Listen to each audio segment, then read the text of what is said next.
Yo, what up mga pare ko eh? Chill ride tayo sa hapon. This is my gamer nga pala. And welcome dito sa ating panibagong video. Welcome to my channel. Whoops. Dito tayo ngayon sa Bacoor Molino.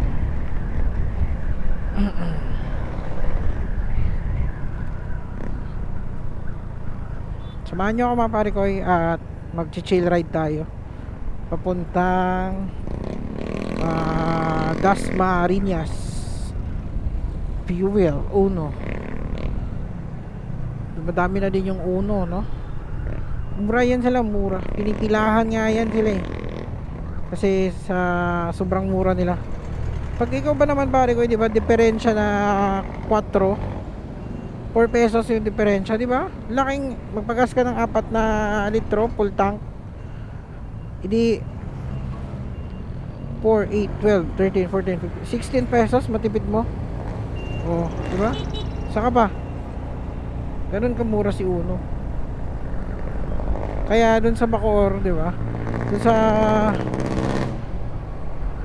basta may branch doon na marami, may Uno din sa kabila sa Tansa. Pinipilahan talaga yan sila. Kasi ano sila eh, mura. Pag mura, dun tayo, di ba? Kung quality naman, parehas lang din naman, di ba? Pero tayo, hindi tayo sponsor ni Petron ha. Hindi tayo sponsor ni Petron.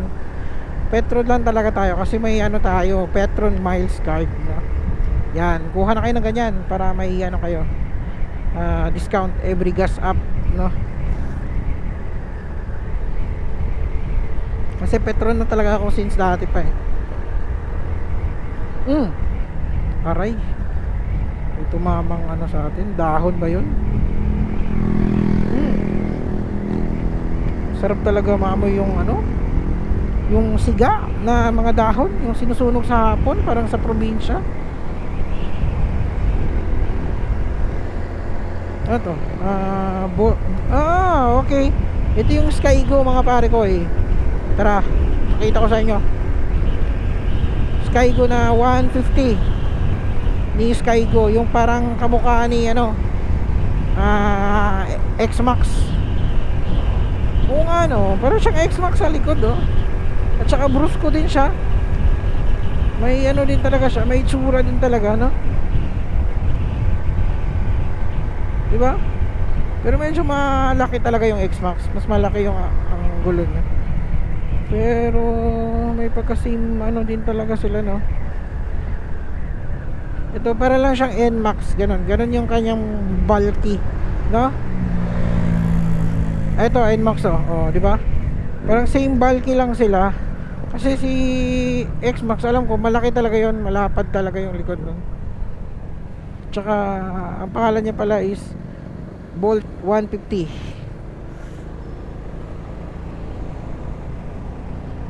Stig din.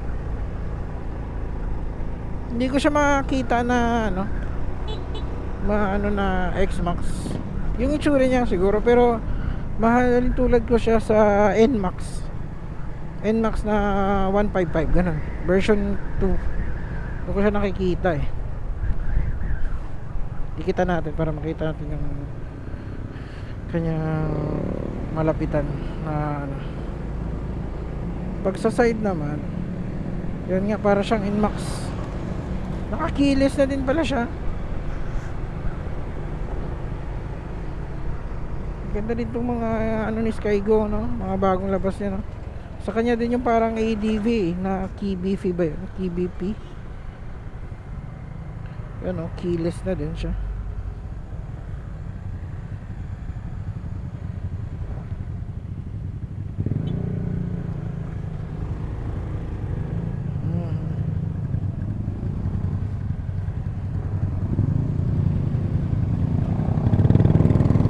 Let's go.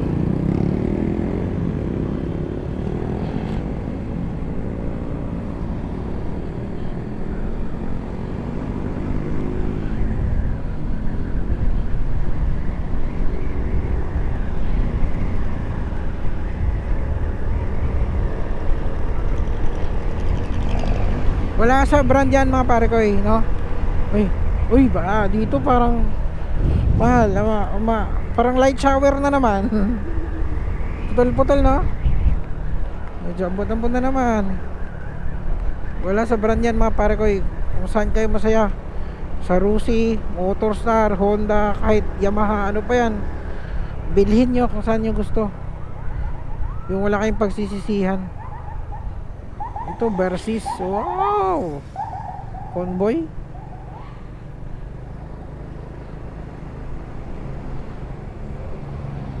Mahirap makahanap ng Giorno ngayon mga pare ko kasi demand no? Hype, baga hype ba. 104 pala yon sa Star Honda. Medyo mahal din pala kasi siya no. Pwede na siyang ano 100 siya Di, sa mga ano kasi mga pare ko pag classic ano ka talaga, maintindihan mo yung presyo niya. Tingnan mo naman si Fazio, di ba? Fazio. Ano pagka-pronounce yan? Basta tingnan mo naman si Fazio, di ba? Ng Yamaha. Mas may bumibili pa rin yan, di ba? Kasi yung iba sinasabi na ba't sila, kung bibili sila nun, hindi, mas bibili na lang sila ng Honda Click, no? Kasi si Honda Click, ay, goodbye na pala. Si Honda Click, di ba, naka liquid cool and nandun na lahat din, di ba? Kay Honda Click. Pero meron kang, pag hindi ka classic ano, enthusiast o kaya mahilig sa mga retro, classic, di ba? Hindi mo talaga yun maiintindihan mga pare ko. Hindi nyo maiintindihan yun hanggat hindi kayo, wala yung ano na puso nyo doon. Pero pag kayo yung tao na mahilig sa modern, classic, retro, maintindihan nyo yun. Mura pa nga para sa inyo yun kasi lalo na, di ba, yung mga old school na mga, kahit yung mga Scoopy, di ba, Honda Scoopy o kaya Fino, di ba, mas binibenta ng mas mataas pa sa kanyang price, di ba? Kasi nga worth it 'yon para sa mga classic o retro lover, di ba? Kasi wala na 'yun Phase out na, matagal ng phase out 'yun Tapos good condition, papagandahin nila 'yan. Gagastusan pa nila 'yan bukod sa binili nila 'yan. Gagastusan pa nila 'yan ng pag-setup para mas magmukhang maganda talaga. Satisfied talaga sila. Wala 'yon sa pera, mga pare ko. Kung masaya ka talaga, di ba? Ganon yun. Pera lang yan. Pero pag masaya ka, hindi mababayaran ng pera yun.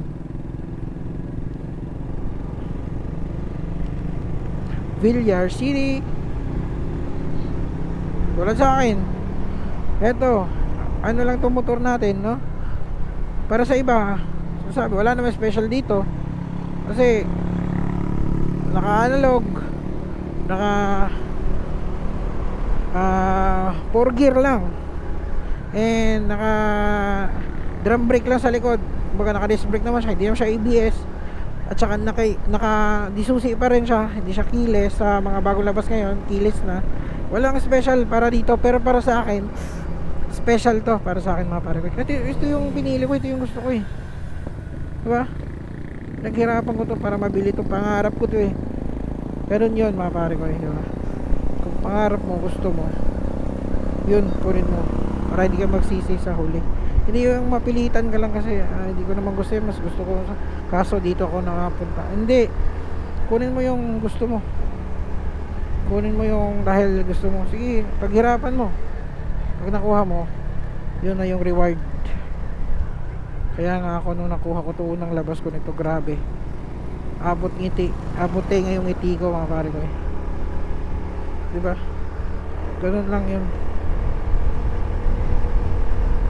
Yun yung reward goal mo yun ginagawa ko to para makuha ko to gamit sabay ng dasal at sipag hanggang makuha mo.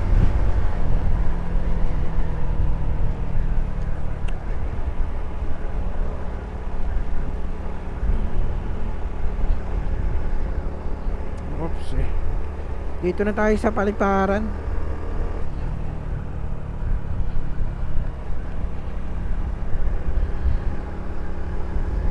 light shower pa rin, pero hindi naman siya talaga ano, ombod lang siya, ambon.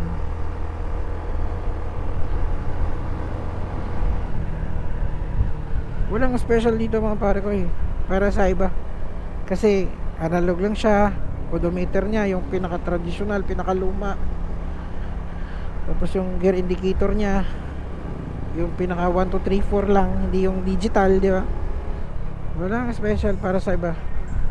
Pero para sa akin, special ka uno. Ako ang naka-appreciate nun kasi ikaw pinili ko. Kaya nga ikaw pinili ko, hindi ako nag-Honda Click, di ba? Kung tutusin, ilan lang, di ba? Kung tutusin, yung mga sinet up ko dito, mga gulong, kasi kinash ko to eh, di ba? Kung click talaga yung gusto ko, kuha ko na yung click, nakuha ko na siya. Pero hindi, ito talaga eh, ito talaga yung sinasabi ng puso ko eh, di ba?